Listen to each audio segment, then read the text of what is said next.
Welcome everyone to our RxTalks webinar brought to you by Omeda Rx. We're happy to have you join us today. We have our resident speakers, Dr. Steve Lamb and Rich Adams. My name is Allison Donahue and I'll be your moderator. I'll be keeping things running behind the scenes. I'll go over some housekeeping items, introduce our speakers, then pass it over to them to review our topic. We'll wrap up with questions and answers toward the end of the presentation. Out of respect for our presenters, everyone is automatically muted. We will capture questions throughout the presentation using the dialog box. Simply submit your questions and we will read them later in the presentation. Today's session will be recorded. Now I'd like to introduce our speakers. Dr. Steve Lamb currently serves as a clinical pharmacist client manager for Omeda Rx, where he has strategic responsibility for developing, communicating, and reporting the outcomes of clinical initiatives impacting both cost and quality of care to members and clients. Prior to joining Omeda Rx, Dr. Lamb was the resident pharmacist at a large health plan in Oregon, where he was exposed to a variety of roles. His career goal is to create innovative and sustainable healthcare benefit solutions to promote the delivery of safe and cost-effective medications. Rich Adams currently serves as the Director of Business Development at Omeda Rx, where he oversees sales, account management, and product development. Before coming to Omeda Rx, Rich held various sales leadership positions at industry-leading healthcare companies. Rich's career work focuses on helping organizations navigate the new health economy. With that, I'm going to hand it off to Rich Adams. Rich, take it away. Allison, thanks for kicking us off. Appreciate it. And Dr. Lamb, Steve, it's nice to see you again. Thank you for joining and talking about emerging trends in pharmacy benefits. So today we're going to talk about, to create a common context and backstory for everyone, we'll refresh where we've been over the last year and a half in terms of understanding what's been going on with pharmacy costs. Then we'll walk into some discussion around what employers are currently doing with benefit designs to address these the increases in costs that we're seeing. We're going to talk a little bit about formularies, and we're going to talk about open formularies, exclusive formularies or exclusionary formularies, and hybrid formularies, and what's the difference between those, and what does that mean from a benefit standpoint. We're going to talk about cost sharing, copays and co-insurances and deductibles, and the impacts of changes that can occur when we do make adjustments to that cost sharing. And then we'll spend some time talking about networks, specifically retail networks, and what we're seeing being deployed in the marketplace right now and what we can anticipate in the future. So it should be a good discussion. We look forward to, we've already gotten some questions from some participants from before the webinar started, so we're excited to deliver this one today. So let's start off with a review of where we've been and what we've shared in previous webinars. So this is a picture of total U.S. prescription drug spend through 2022. And this is the hockey, we affectionately refer to this as the hockey stick slide. And we do that because it has the shape of a hockey stick. And so if you look back again into 2006, you see that total spending measured in billions of dollars is right around 224 billion.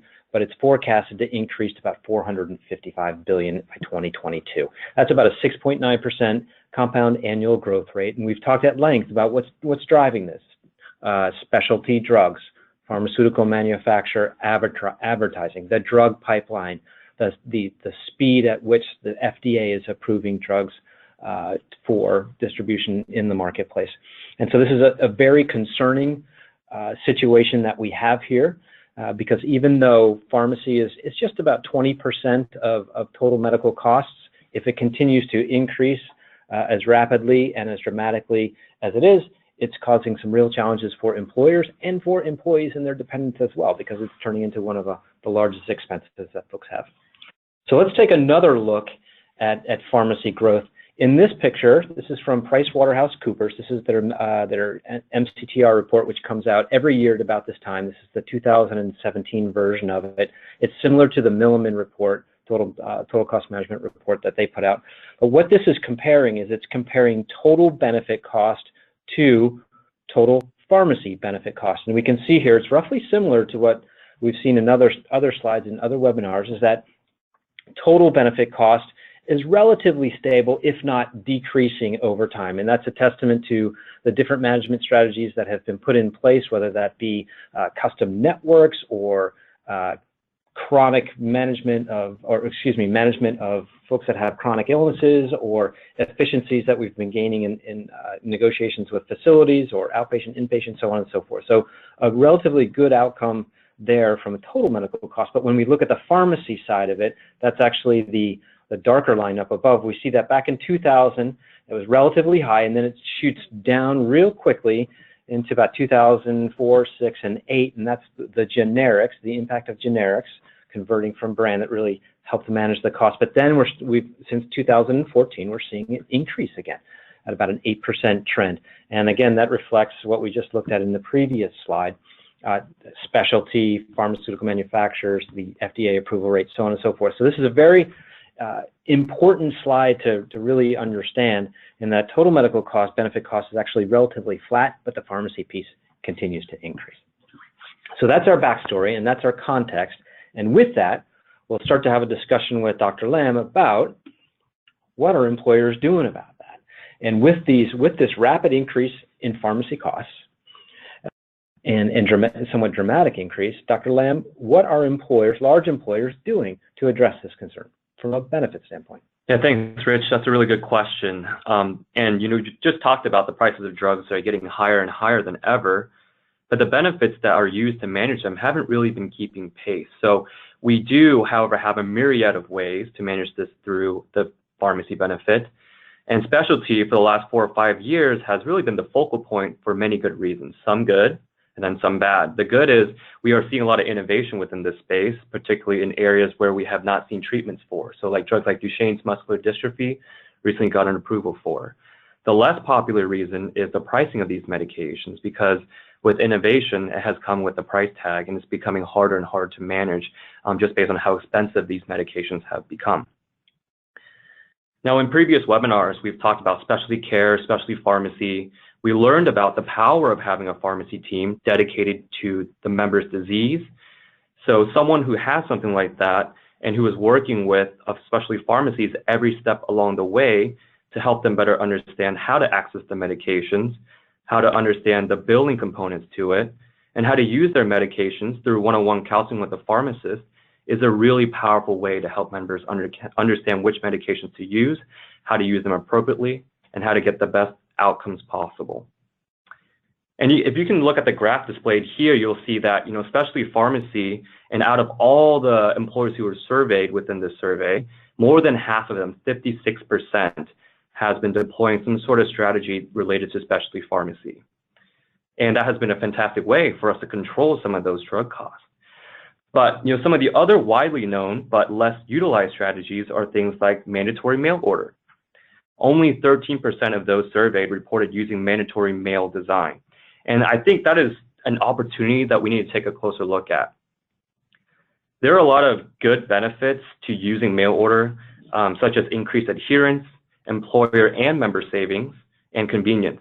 And pricing through mail order is usually cheaper for members because certain employers can incentivize them to use mail order by offering a 2 times copay for a 90-day supply of those chronic medications. So things like, that you use for like diabetes, high cholesterol, et cetera.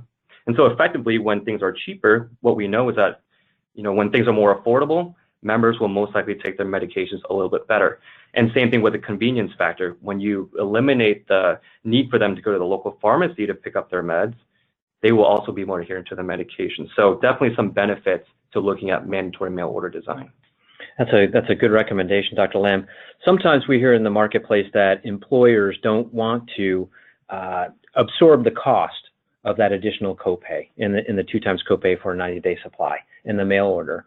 They would much rather have the employee or the employee's dependent absorb that cost. Are there alternative benefit designs that would take that burden off the employer and expose the member to more of the cost of the medicine? Yeah, that's a fantastic point, Rich, because we do get those questions a lot, right, from employers that we work with.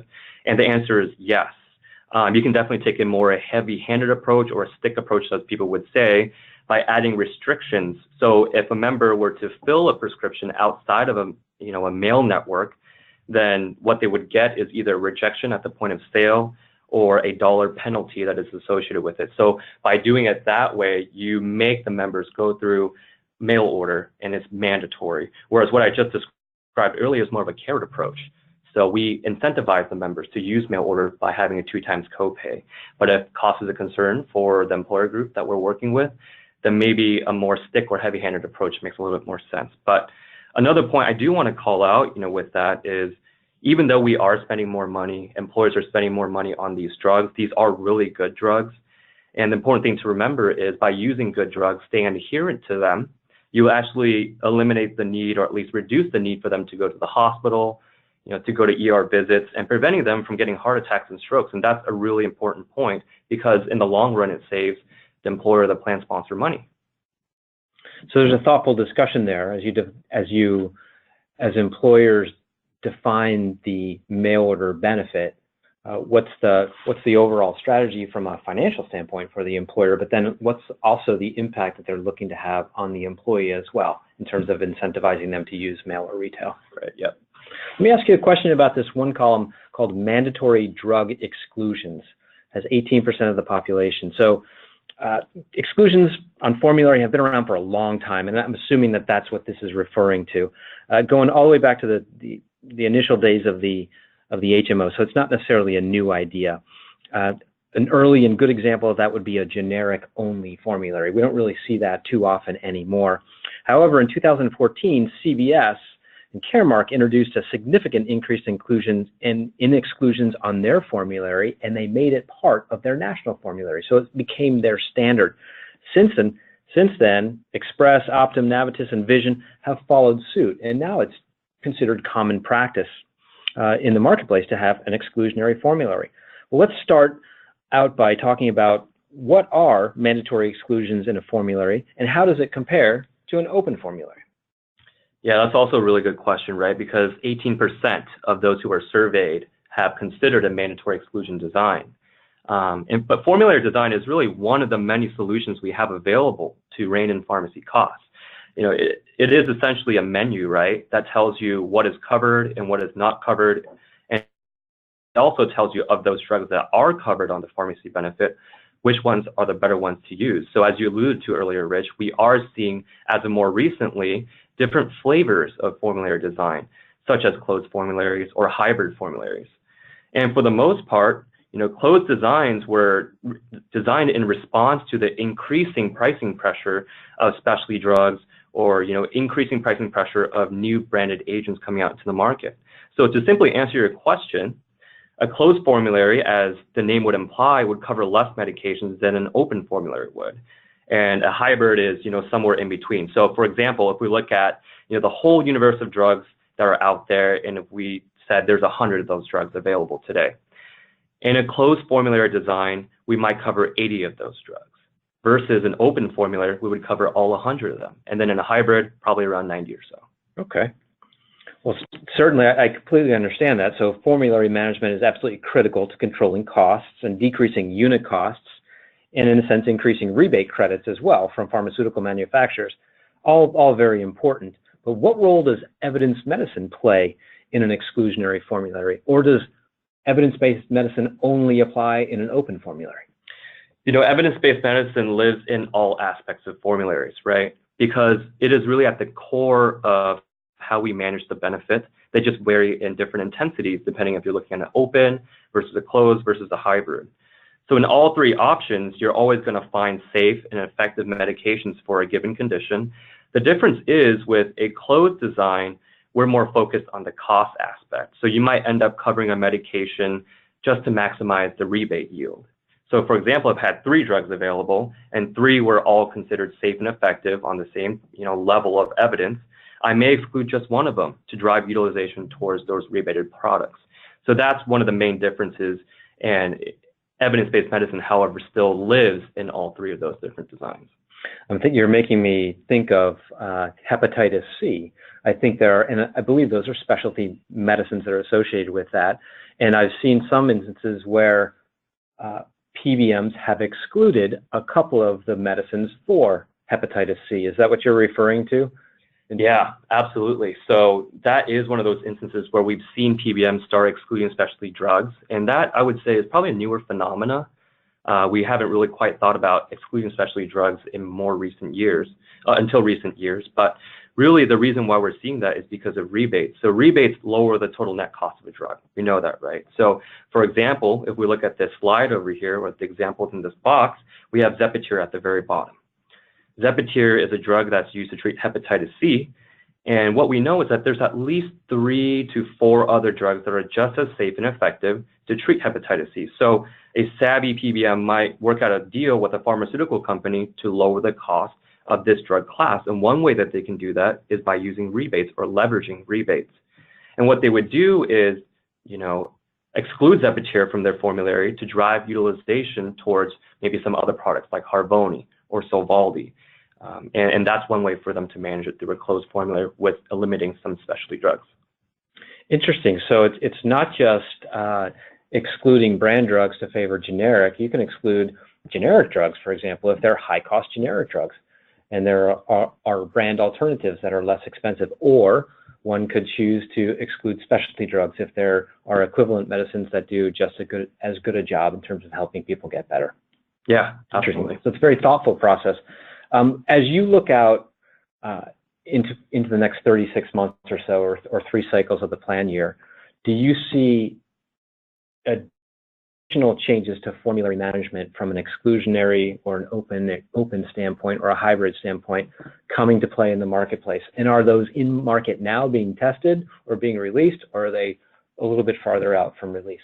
Yeah, so we do see a couple that are being tested, new models around formulary design. And the 2 that really come to my mind are, indication-based formularies and outcomes-based formularies. And indication is where you prefer or, cover a drug where for that specific indication or specific condition that it's going to work. For example, Enbrel, there's at least, 7 to 8 different kinds of conditions that the medication can treat.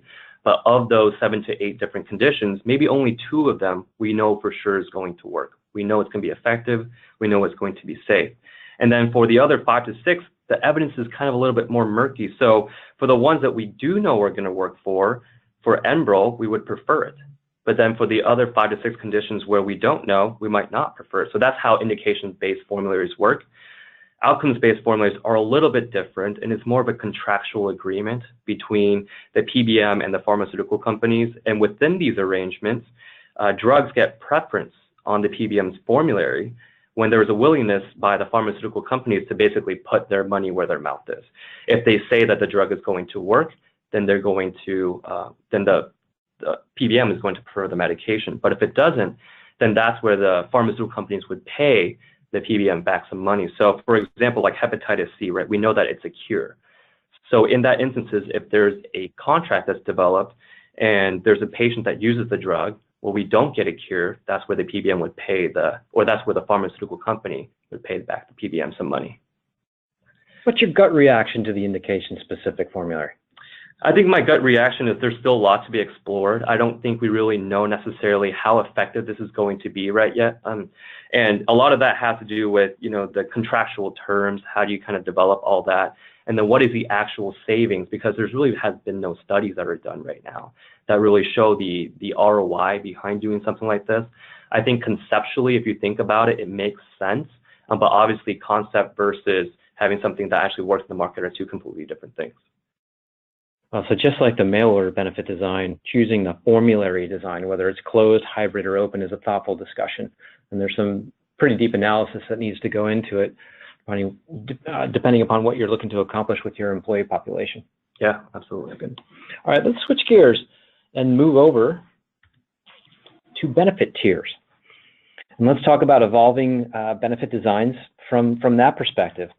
And we know with spending on Rx rising so quickly and dramatically, many employers and PBMs and insurers are adjusting their plan copays or their coinsurance tiers. And in these situations, drugs are arranged in a benefit design to encourage, as you pointed out, use of lower cost generic alternatives or preferred brand drugs if no generic is available. And this is done to provide consumers and patients or members a sense of choice about their healthcare decision. They can choose between a brand and generic if they like, or two brands or different generics. But it's also deployed to reduce unit costs.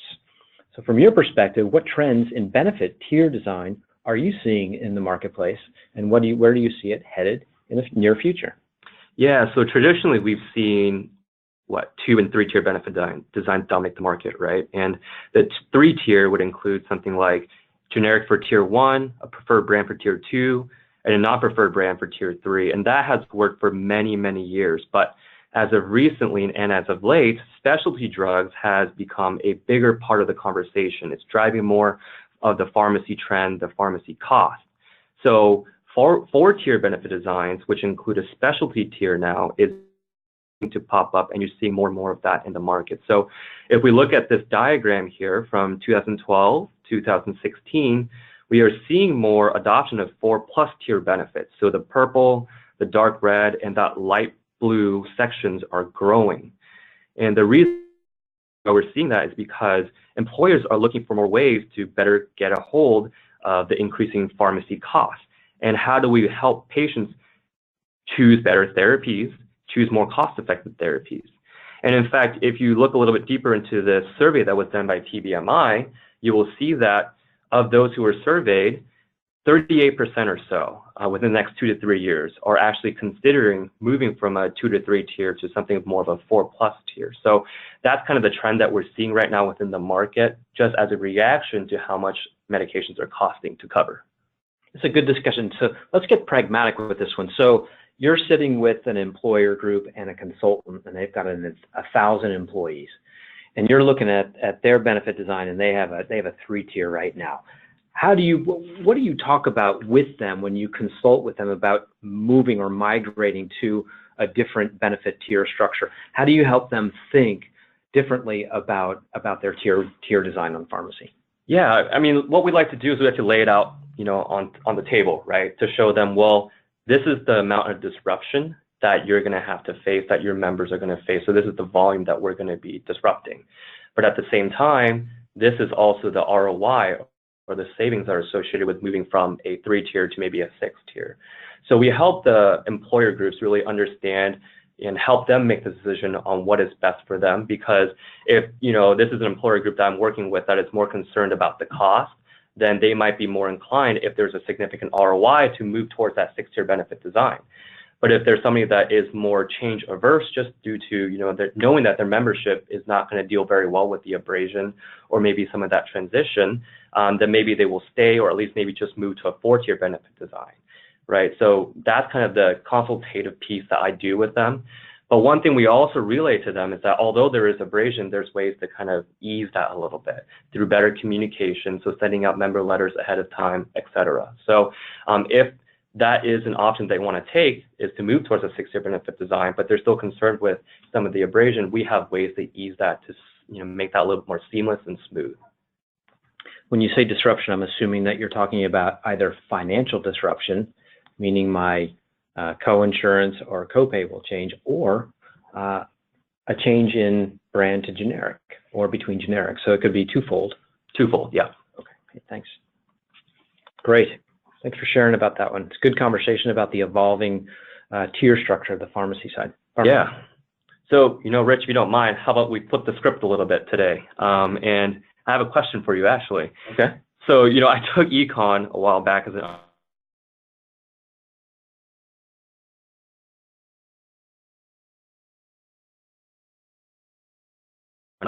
prescription rise.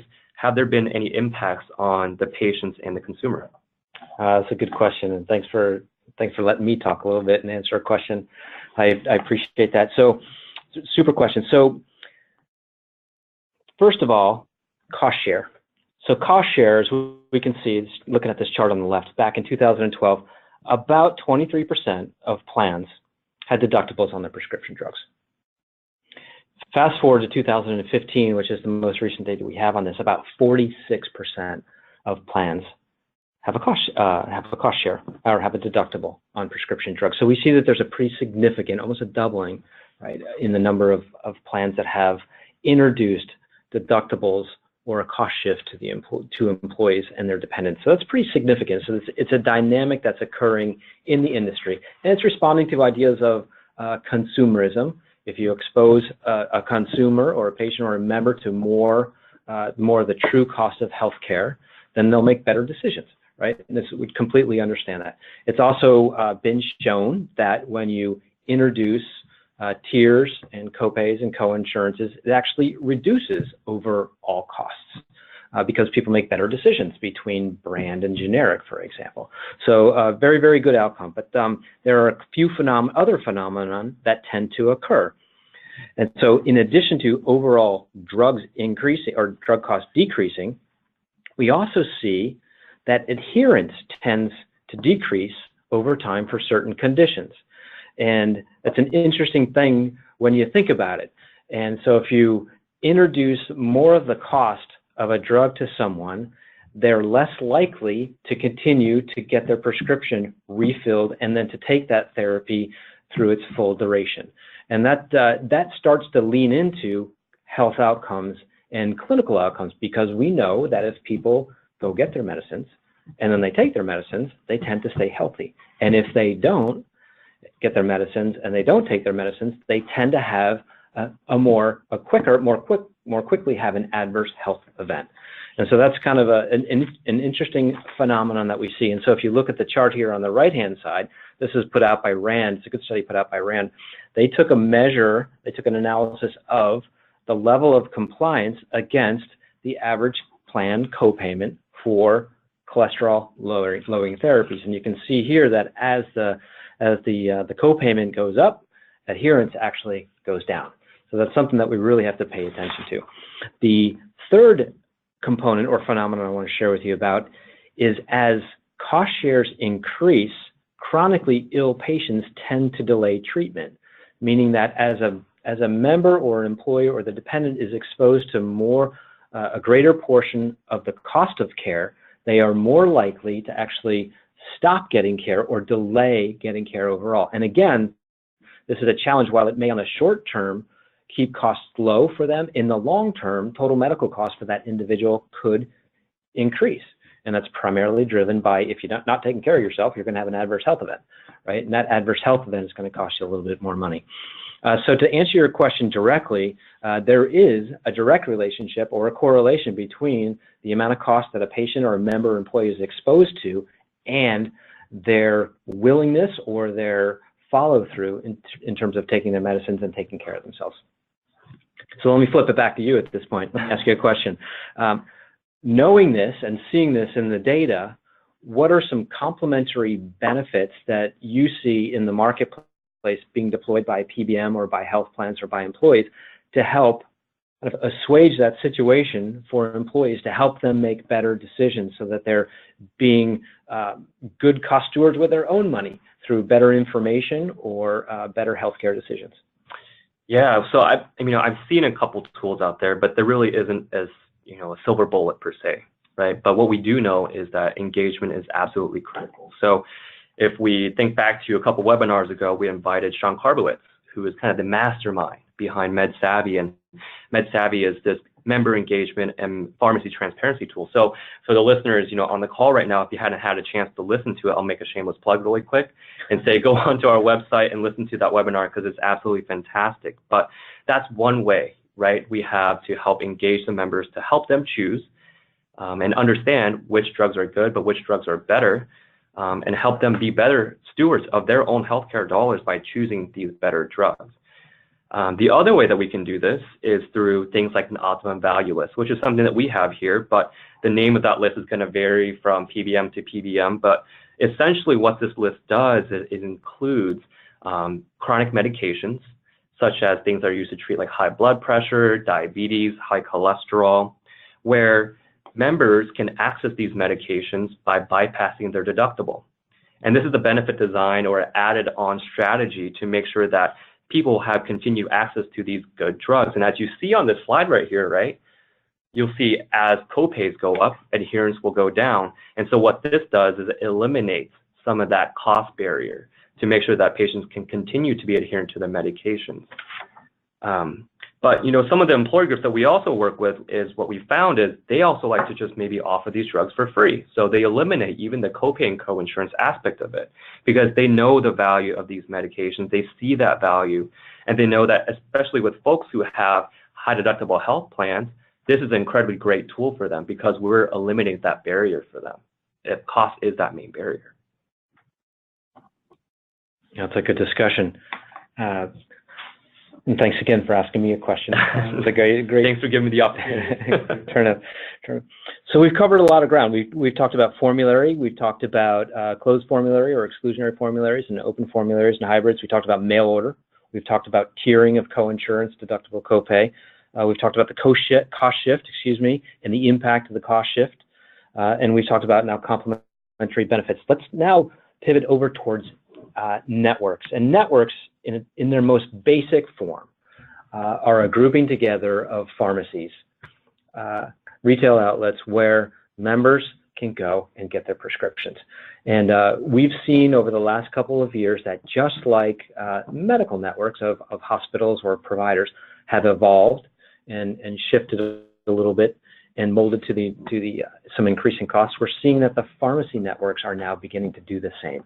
So Dr. Lam, what are you seeing in the marketplace in terms of the evolution of market structure, in terms of controlling your unit cost, reducing total medical cost, or even improving health outcomes? Yeah, so from a network perspective, there's a lot of different strategies, right? So when we look at it, there's things such as specialty pharmacies in particular, to manage it. That's one way. There's also things like site of care, where with a network, you can think about it as in the facilities where they get their infusions from. So in-home care at the physician's office, or even in the provider's office or hospital. So that's one way to look at it. But the one that I really want to focus on today is to talk about retail networks and how we can restrict the number of pharmacies to drive better cost savings. Because what we know is that if we restrict the numbers of pharmacies that patients can go to, contractually, PBMs can work with these pharmacies to negotiate better reimbursement rates. So that's one way that we can do that, right? So just kind of going down this line right here, with broad networks, for example, can include 60,000 pharmacies, and members can get access to any one of these pharmacies through this type of design, where, whether it's a giant retail chain, a local grocery store, or the mom and pop shop down the street, they can go there and get their medications filled. Now, the other two that I want to touch on are the exclusive and the limited network pharmacies. And the difference between that and the broad network is you kind of pare down the number of pharmacies that people can go to. So for the exclusive network, you might kick out or remove 1 or 2 pharmacies from there. And then with the limited network, you might remove 4 or 5 pharmacies there. And you might ask the question, well, why would we do that? Because we eliminate choice, right? But then it kind of goes back to that reimbursement rate area. So if you eliminate some of these pharmacies, contractually, you can work with the ones that are within your pharmacy network to say, well, we're going to help you get more foot traffic through your pharmacy so that you can have people buy more things like protein powder, et cetera, at that pharmacy. And that's a win-win situation for the both of us. And with the preferred network, it's more similar to the broad network strategy, where you still have access to the 60,000 pharmacies, but the difference between the preferred and the broad network pharmacies are with the preferred system, you have 20,000 pharmacies within that 60,000, where you can incentivize the patient to go to. So things you could do are, have a $10 copay or a discount. So with that, you will drive patients toward those preferred pharmacies, where, again, better rates. But at the same time, with these preferred network pharmacies, you can work with them to help develop clinical programs. And one example I have is, with diabetes being such a huge concern, we can build out a program to allow those pharmacies to maybe make outbound phone calls to increase the adherence rates for patients who are on diabetic medications. And if they meet certain metrics, then we can provide them with some money, back as a way of saying thank you for taking care of our patients appropriately. It's interesting. And looking back at our conversation from a couple of slides ago about when a member is exposed to more of the cost of the healthcare, they're less likely to be adherent, or they're more likely to avoid care from the outset. Do you see networks as being able to have a complementary impact on that event and kind of maybe perhaps alleviate some of the strain that members are experiencing from a financial side? Absolutely. So we talk a lot about mail order, right? And that being a good tool, great tool to drive adherence to chronic medications like those blood pressure and diabetes and high cholesterol medications. And you can do something very similar with network design, particularly with retail network designs. And what we call that as an extended day supply network strategy. And what that does is it allows the patient to get a 90-day supply of their chronic medications at a retail setting. And the reason why we do that is because we understand, there's some patients out there. I'm a pharmacist. I've, been in that setting where patients like to actually come in and talk to me about what's going on in their lives and how the medication has been working for them. So we understand that. So what we've done is we built in within these limited or broad networks an ESN strategy, extended supply network strategy, where they can get 90-day supplies at a 2x copay potentially, right? To help drive that behavior of adherence, to remove some of the cost barriers, and also improve the convenience factor as well, because convenience, to me, I think of convenience as not having to go to the pharmacy, but for some others, it is being in the pharmacy and talking to the pharmacist one-on-one. So we allow that flexibility within there, and that's a strategy that has worked. Interesting. That's good. So networks are evolving. Sounds like there are more choices from network structure than we have had in the past.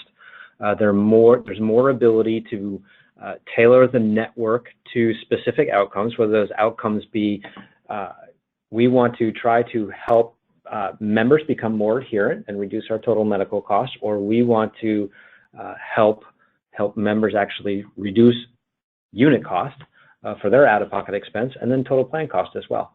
So there are options in there. Mm-hmm. As you think about, as you sit down with customers and consultants and employers, there's a standard way of looking at this, right? CMS has some guidelines around network structure. You have to have a certain number of pharmacies within urban, suburban, and rural, and that's an access standard. How else would you talk with customers about how to think about varying network deployments within their population?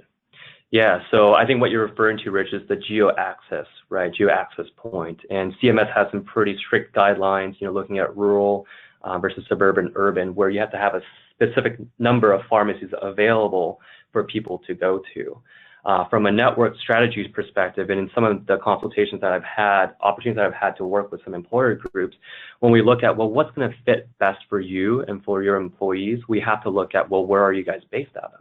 Right? If you're based out of a suburban area, well, I mean, a broad network would work, but there's an opportunity to go a little bit more narrow. Maybe look at an exclusive, a limited, or a preferred network because you have enough access. So you don't, if you can't go to the CVS down the street, then there's at least another pharmacy across the road that you could go to. But if you're an employer group that has a lot more employees who are in that rural area where access might be a little bit more of a challenge, using a limited network might not be the best strategy for them. And so we have to talk those things through to see, well, what is going to work best and custom tailor our approach to make sure that we meet the needs of their members. So that's some of the ways that we do it. All right, excellent. Thanks for that. So here we are. Wrap it up for us. As always, we end with a series of recommendations. Most of the folks on the phone here are either employers or are consultants or work in the field and are always interested in understanding how to analytically think about not only how to implement benefit designs or whatever topic we're speaking to, but also what are the most impactful ones which have the least disruption to their membership or their employees. So what are your thoughts in terms of what we've talked about today, and what would you implement? Yeah, so we kind of boil it down to 4 main points, right? So from a benefit strategy perspective, we have things like formulary management, mail order benefit, network access, and patient cost sharing. From a formulary management perspective, our recommendation is to introduce an open formulary so people have access to the drugs that they need, but also include certain exclusions. So what we're seeing out in the market right now, right, is a lot of medications going up in price. There's a lot of inflation that's happening. So with that, you have the ability to ratchet down a little bit to exclude certain products like, topical acne, very expensive category. Mail order benefit and network access kind of speak to that 90-day supply. How do we help patients be more adherent to their medication? You can either do it through mail order, or you can do it through something like an extended supply network access. And the last piece is cost sharing. as we increase the cost share for members due to increases in prices of medications, there are strategies such as tiering. But with the tiering, we also have to layer upon some consumer engagement tools to really help them understand why this is a good drug for them to be on, or at least shop, and be better engaged with their healthcare dollars. So those are the 4 main points that we kind of wanted people to kind of think about and at least maybe discuss with their own PBM. Well, thank you, Dr. Lam. Good conversation. Again, we've covered a lot of territory, from formularies to mail order to tiering, the impact of the cost shift, some complementary benefits, and then some network strategies. And as always, it's been excellent. Really enjoyed talking with you about each of these topics. I think, Allison, now we're going to pause here for a moment and see if some folks have any questions that we can then field, and then we'll wrap it up. That's right. So you can remember that you can submit your questions by typing them into the chat box, and the presenters will read them from there. We can see people are busily typing, so speakers, Rich, Steve, feel free to take a drink of water before you begin answering the questions. If we run out of time or have questions that need additional research, we'll follow up on those after the webinar. Okay, Rich and Steve, I'll pass it back to you. Thanks, Allison. So the first question that we have here from the audience member is, how do you define abrasion? And in the context of changing a tiered plan. Well, Rich, maybe I'll take a first stab at this. Sure. If you want, you can follow up on it. But the way that I think of abrasion is, if you're moving from a 3 to a 6 tier, a medication that might have been considered a formulary preferred medication might be bumping up to a specialty tier, right? Moving from a preferred brand to a specialty tier. And with that, the member is going to be expected to pay more out of pocket. So what might happen is, originally you were paying $50 copay, right, for that preferred brand medication. But now, because we've introduced a specialty tier, and that specialty tier's copay costs $150, that's where some of that abrasion might happen. But Rich, do you have any other thoughts on this? No, I think that's a great example. I think from my perspective, abrasion could be classified as any type of change. So if you're looking at networks, for example, and you decide that the best course of action for your benefit strategy is to introduce a limited network, well, some folks are going to have to change where they're getting the medicines now, and so that could be viewed as abrasion. So if I stop at the CVS every month and pick up my medicine and a gallon of milk at the same time, but suddenly CVS is excluded from the network, where am I going to get my gallon of milk? Maybe I have to make 2 stops now. So that could be considered abrasion. It could be that I'm taking a brand drug now and I'm really, really happy about it, but an exclusionary formulary or a hybrid formulary is put in place, and that brand drug is now excluded because there's a generic equivalent, and that's a change for me, and I may consider that an abrasion, right?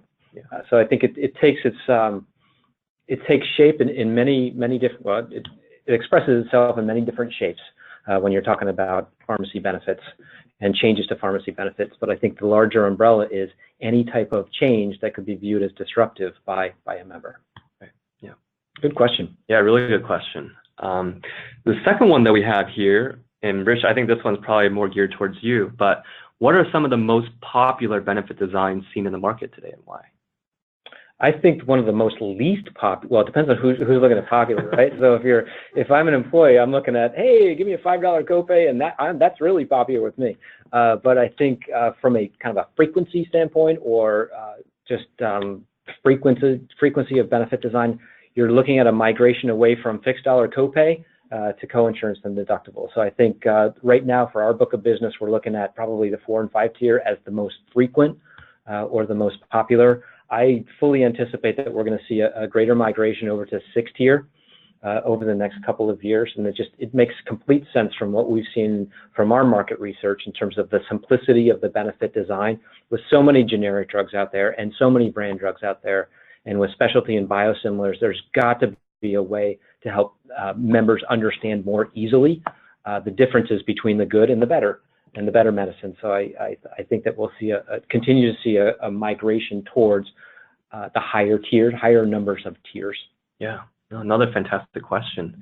And I think we have time for one more. So this question asks, do you think indication-based formulary or outcome-based formularies will be the way of the future? And in my perspective, I think there's an opportunity for sure. But with indication-based and outcomes-based formula, there's a lot of complexity around it as well. And as we already know, anything that's super complex, members are going to have a hard time digesting it, right? So I think there's going to be a balance, maybe more of a hybrid model that we will see that comes out of this. But will it be the wave of the future? The answer for me is I don't know. I think there's a potential. From my perspective, there's certainly a need for it, right? So directly tying an outcome from taking a medicine to the cost of the medicine for the plan and the member is absolutely critical. And trying to make that, as you point out, making those direct connections is extremely complicated, but absolutely needed and necessary. Yeah, so another good question. Well, I think that's it. Again, Dr. Lam, thanks so much for chatting with us today. Appreciate it. Allison, thank you very much for helping us get through this and organize ourselves effectively. And very much thankful for the audience to participating and listening and giving us some really good questions to react to. Okay, yes, thank you, Rich and Dr. Lam. You can always find the latest information for the RxTalks webinar series at omedarx.com/RxTalks. We will send a follow-up message to everyone on the call that will include a link to today's presentation and recording. Feel free to complete the survey when you disconnect from the call to let us know what you think about the session. Thank you again for attending and have a great day.